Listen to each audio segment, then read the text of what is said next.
Символично 10 декември е светскиот ден на човековите слободи и права, а родителите во нивната представка се повикуваат токму на правото на живот како највисоко право кое што остана незаштитено ноќта на трагедијата.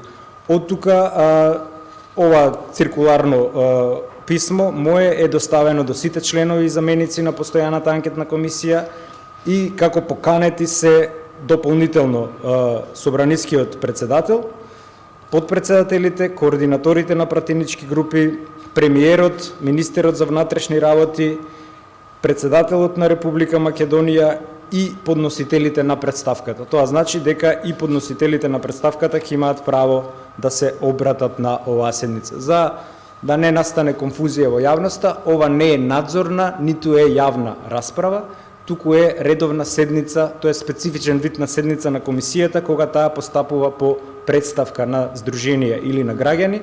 Досега во историјата парламентарна имало неколку такви случаи на постапување, од тука не е ништо ново комисијата да постапува по поднесена представка.